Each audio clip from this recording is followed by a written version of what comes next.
You're listening to episode 177 of the Master Your Mind, Business, and Life podcast. After today, we've only got a handful of episodes until we're ringing in the new year. I know many are already looking ahead at the new year, making plans, setting intentions, getting strategic. And if you're a business owner already, or maybe 2021 is the year that you launch, this one is for you. Growing your brand online can feel difficult. Showing up online in an authentic way can feel just as difficult. For some, it can be second nature, and to others, well, we need a little guidance.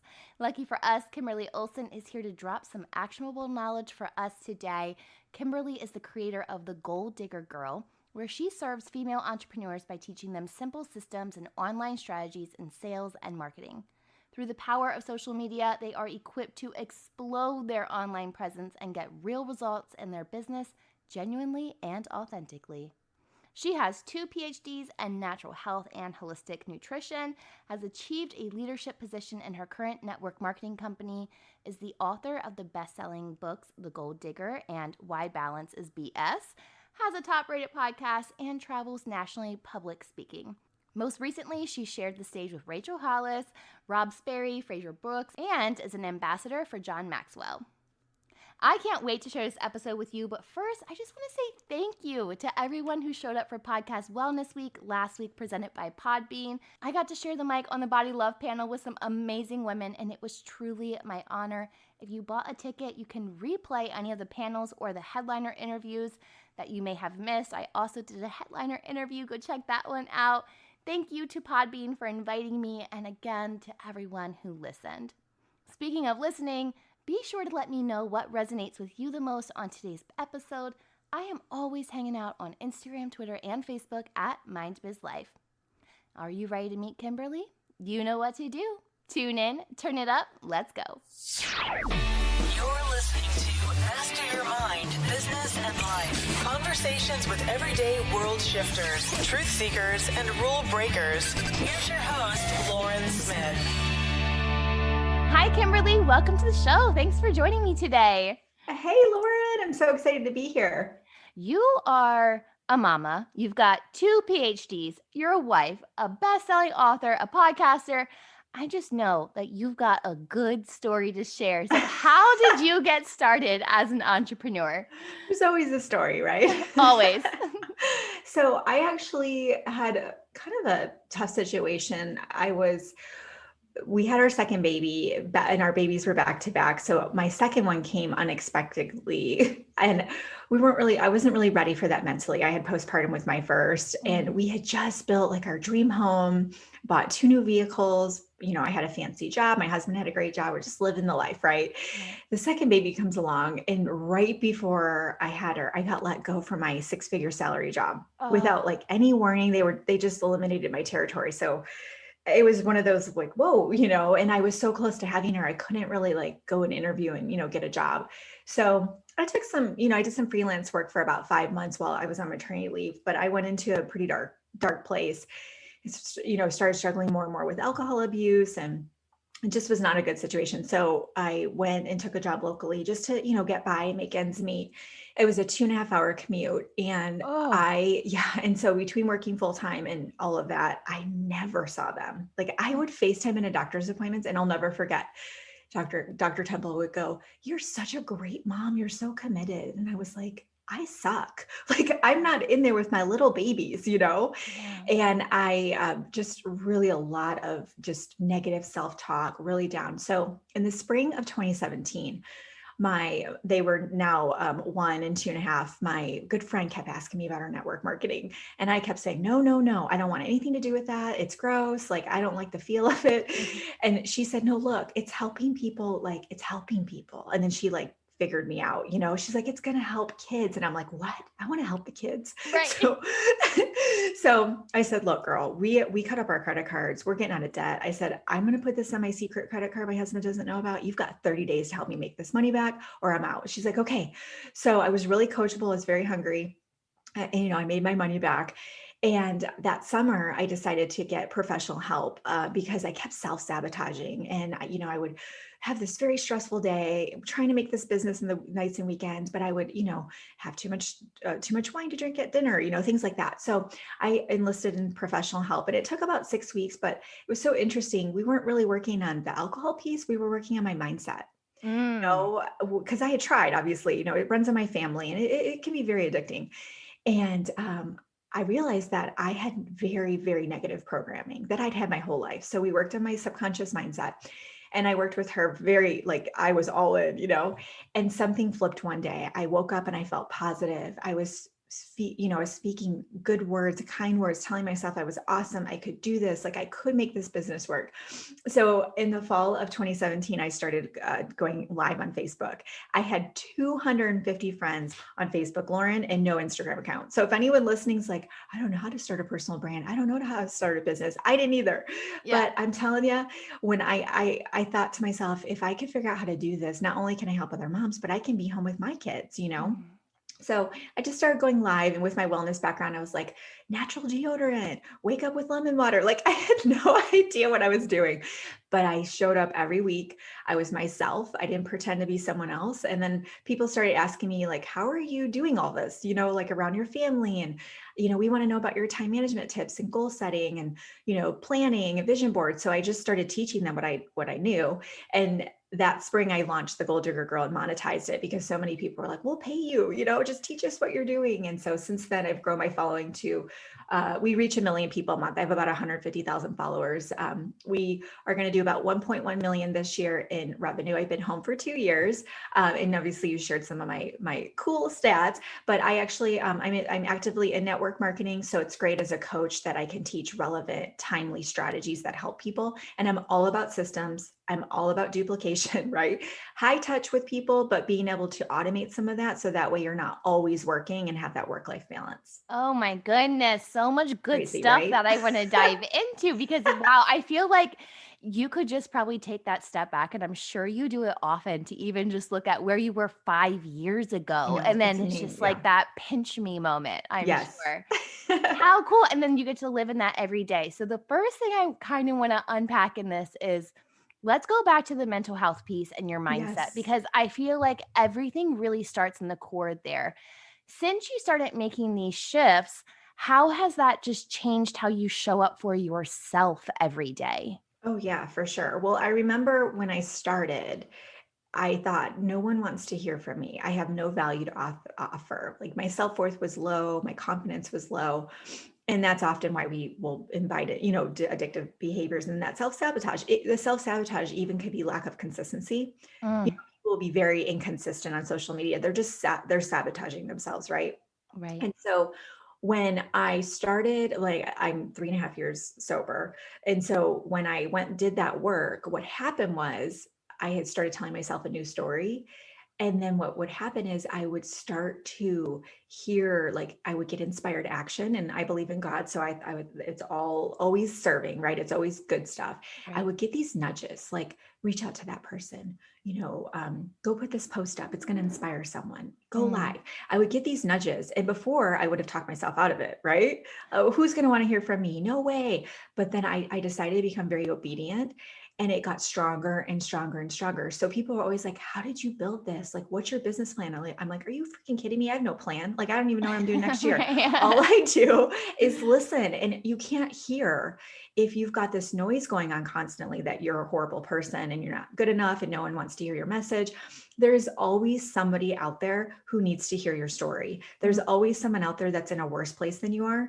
And even if it's the struggle to success and you're taking people along the journey of, right now this year, I could name 1 million scenarios that people have gone through that are not great, for them to say, you know what, though, I got back up today and I told myself, hey, I lifted my head off the pillow. I have a roof over my head. I have kids that love me, and I'm going to get back up again today, and I'm going to make today awesome. Like, yeah. there's always someone who needs to hear your message. So I think the biggest shift for me was able to clear that space in my mind to hear the good stuff, because there are divine downloads that we can all receive, but a lot of times we can't hear it because we're so negative. That negative Yeah. self-talk is so loud.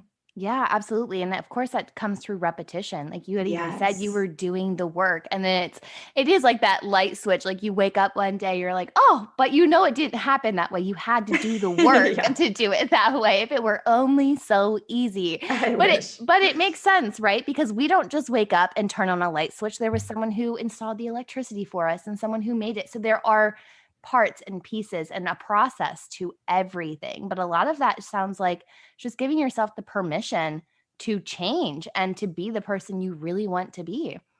Absolutely. I love Yeah. that. And I love that you touched on that when you first showed up, you had 250 Facebook friends, because that in itself, like when you show up to talk to 250 people, it's like you're showing up to still talk to a million people. Like, Oh, girl. yeah.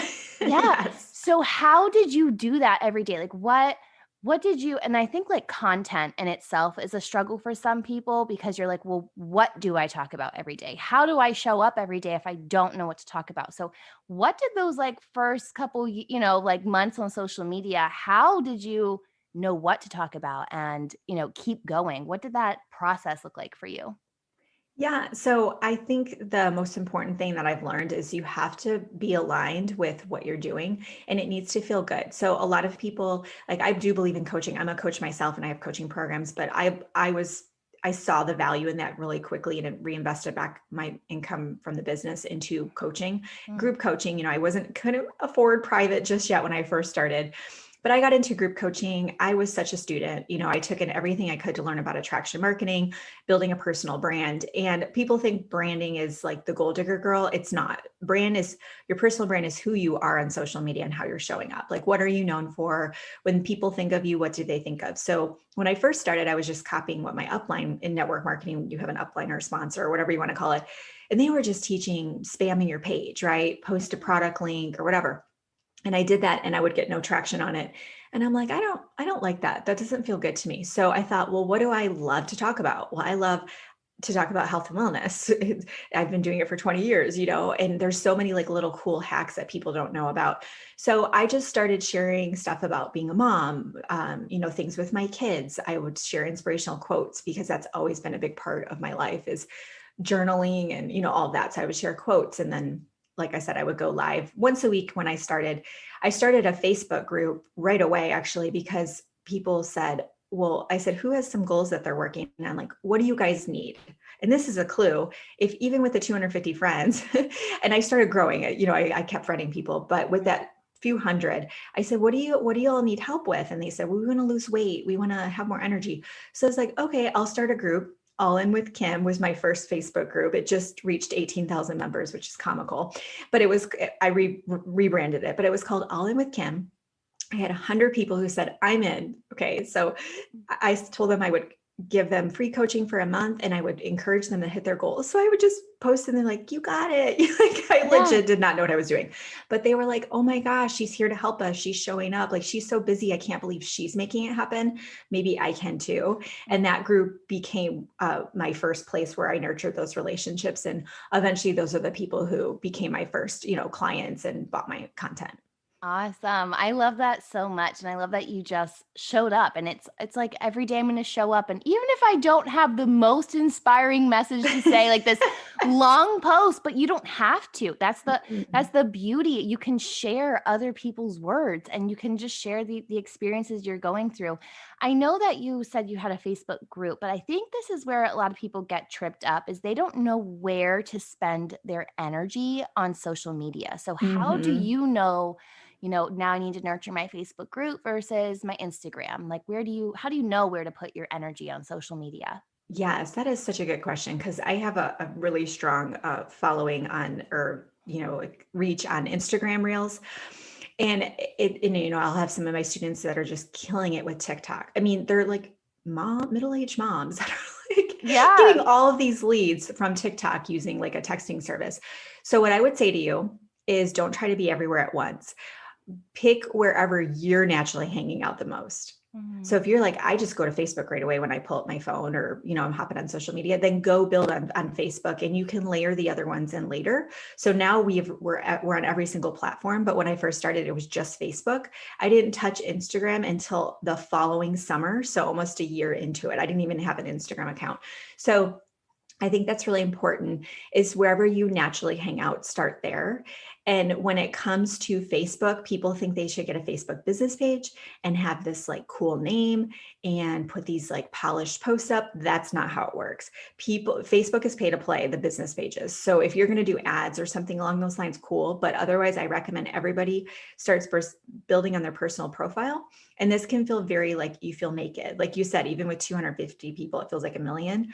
But the fastest way to build up your know, like, and trust factor, which is what you need to do to build online, is to share who you are. So that could be selfies. And it's always with a story, like you put a description on, maybe you have your hands in the air and you have a funny face and you're like, who else, when it comes to prepping for the week, who else feels like this, like no plan, just kind of winging it. Cheers to a crazy Monday, something funny in the morning on a Monday. Like the selfie could be an expression. It could be different. And then you have a caption to describe it. It's not just glamour shots, Right. But every time you post that picture of yourself, people will stop and look at it. Like they come to social media to see what you're doing. They don't come to social media to see you resharing CNN, like they want to see you and your content. And if you are feeling vulnerable and exposed, that's all part of it. Like you will get to a point where you actually love sharing. When you start to realize you're connecting with, and for me, my avatar is moms. When you start connecting with that ideal avatar of other moms, you will realize like, oh my gosh, these are real people that I'm connecting with, and I could inspire them with my content. I could educate them, entertain them in some way. And when you provide value, people will want to reciprocate. So when they do need a product, a service, or even a realtor, they're going to recommend you. They're going to think of you because you have given them that value. Such great tips. And you touched on the avatar, which is so important on messaging. And you said your avatar is mom. So how do you really develop your avatar and know that that's the right one for you? Yeah. So I think a lot of times people will think of someone who needs what they have. So let's say you're a single mom who was able to grow your side hustle and provide for your kids. And you're like, oh my gosh, this single mom I'm talking to, she needs this product. But if she doesn't want it, she's not your avatar. Your avatar is someone who wants what you have. So you have to, So you have to figure it out by identifying their pain points. So someone said, I don't know who quoted this, but I heard someone say that people won't tell you their problems unless they think you can solve them. So I was like, okay, there you go. There's your roadmap. Right. So through your content, what you want to do is provide a solution to what their potential problem is. So that way, for example, let's say you had a online program that people could register for, where you could do home workouts, and it was all virtual and it was led by you. You could do a post that said, hey moms, or whoever your avatar is, who is already starting to feel some of that holiday weight gain, doesn't want to wait till January, right? Who out there is struggling with the COVID carbs or whatever. And if the moms are saying me, they have all just raised their hand and told you that they're your ideal avatar. Like it's genius. And then now you have an in. So now you can message them or tag them and say, hey, I saw you want to get a jump start before the new year comes. I'm a personal trainer. I do everything online. It's group style, so it's super affordable. Tell me a bit more about what's going on. And then you can identify their pain points, have a conversation. This is why Messenger is so powerful. But that's just an example. So when you're trying to think of your ideal avatar, one who wants to work with you or wants what you have. And then you also want to think about who you were when you got into what you're doing. So sticking with that story, did you get into personal training because you had gained 40 pounds in college? That's actually what happened to me, is I gained 40 pounds in college, and that's why I became a nutritionist. But go back to where you were when you started out with your entrepreneurial efforts. Did you do it because you were trying to get out of debt like me? So I'm thinking of the mom who either wants to stay home with her babies and not go back to corporate, or she's in a corporate job and she wants to quit and come home and stay home with her kids. That's who I think of, because that's who I was when I got into this. So if people get so lost in this. You probably noticed this too, Lauren. They overcomplicate it, or they feel like they're going to lose people, right? They're Yeah. like, I sell, toothpaste whitening stuff. Everyone has teeth. If I just talk to the moms, I'm missing out on everyone else who has teeth. But if you're talking to everyone, you're talking to no one. Right. It's like when, I don't know if you go to church but we can all identify with this if you're a student in a class, when you feel like the lecture's for you. And you're like, Yes. oh my gosh, it's like they know me, and you're Yeah. almost like embarrassed. Like, you're like, have they been following me Yes. around? Like, are you in my head right Yes. now? Totally. So it's that weird, like eerie feeling, but then you're going, oh my gosh, I need to hear this message. This is for me.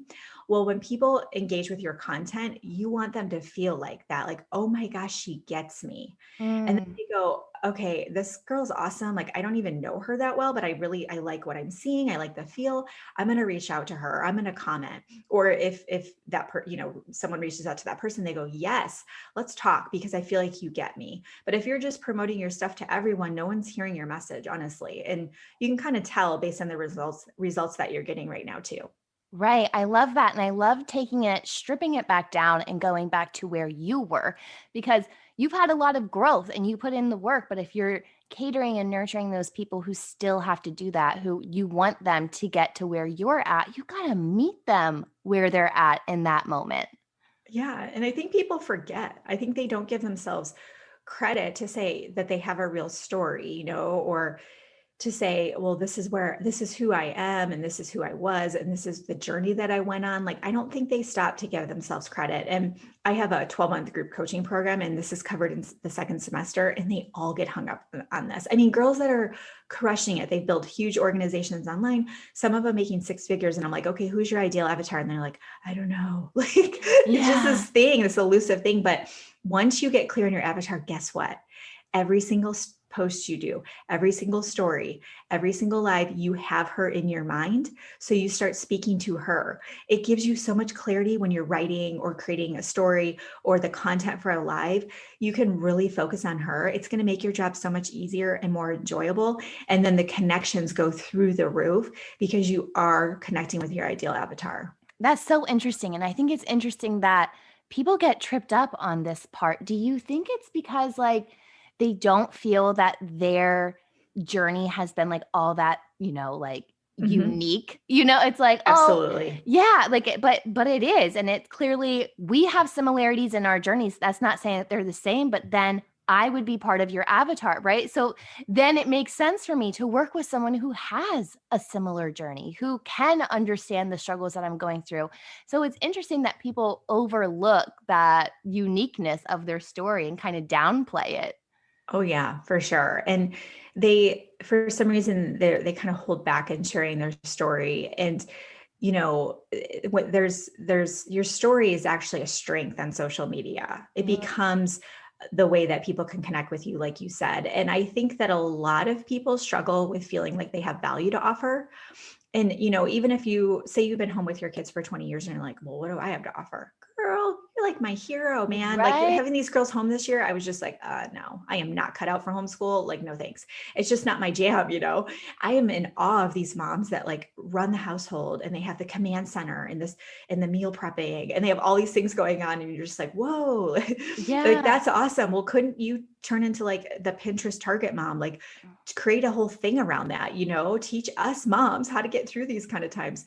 But Right? we don't realize that we have so many life experiences to draw from, past jobs, skill sets. And the coolest thing is, when I started and got into more of the social media teaching, I literally would tell people on live, so guys, by the way, last year I learned about putting a poll in your stories. It's really cool because stories had just kind of started when I began this 3 years ago. Yeah, you put a poll up, and so you can ask people a question, and when they do it, you swipe up, and then you could, talk to those people. And they're like, oh, awesome, we're going to go do that. We didn't know what we were doing, but they were like, wow, it worked, Kimberly, thanks. I Yeah. had no idea what I was doing, but I said that. And I said, I'm learning this. This is so exciting. Come do this with me. Have fun. And I got my moms excited about building their businesses online, where before it was like intimidation central, right? Like if you didn't Right. have a landing page with an opt-in and email list and all of that, like you couldn't even play on social media, but then there's this emergence where it became an even playing field for sure. I love that. And I'm sure that you have learned so many lessons in this journey in itself. But what has been the biggest keys to your success as a seven-figure earner? So for me, I think one of the things that I've done really well, of course, you figure out whatever is destructive. If there's something destructive that's holding you back, it could even be a spouse and you need to have a conversation. Like, I know you don't get this, but this is really important to me and I need you to support me, even if you don't understand it, right? Right. Or for me, it was obviously the alcohol, like whatever the destruction is, you've got to get that out of there because it's just, you're going to you're going to reach some progress and you're going to self-sabotage, right? So clear out whatever it is. But for me, I'm a visionary. So I tend to see things in people that they can't see. And I also think big, just kind of just naturally, but I'm always thinking about what I can create, like that next step. My mind is always thinking about, ooh, let's make this, ooh, let's do this. And so I think one of my favorite quotes is Earl Nightingale's, you get what you think about most of the time. And that's the greatest secret. The thing that we don't realize is a lot of times we're just beating the drum of what happened yesterday. We're worrying about our bills. What I encourage you to do is go, what if, right? What if, I did this, and what if I grew this, and ooh, what could I make, and what could I create, and how could I show up, and ooh, could I cultivate a Facebook group, or maybe, Instagram's your jam, wherever you want to hang out. And I encourage you to think about, visualize yourself at home in front of your webcam, right? In your desk. What would your office look like? How would you speak? Who would you hang out with? Maybe you need to get some new friends, right? Would you get your kids onto the bus in the morning and pick them up from school? Like, even if you're at a job right now, you can daydream of these things and spend so much time thinking about that, get aligned energetically and feel excited, joyful expectation, and just say, I'm so excited that this is happening. And the more time you can play with that, like make believe stuff, literally you are telling your subconscious mind, this is what we want to have happen. And the universe does everything it can to support you. And the higher vibe you can be in the longer, the faster it comes into fruition. So I would just say, get clear, have a vision, right? Like we're wrapping up this year at the time of this recording. We're at whatever time of year you listen to this, get a vision board together, right? Spend some time looking at that, speak truth and affirmations into your mind every single day.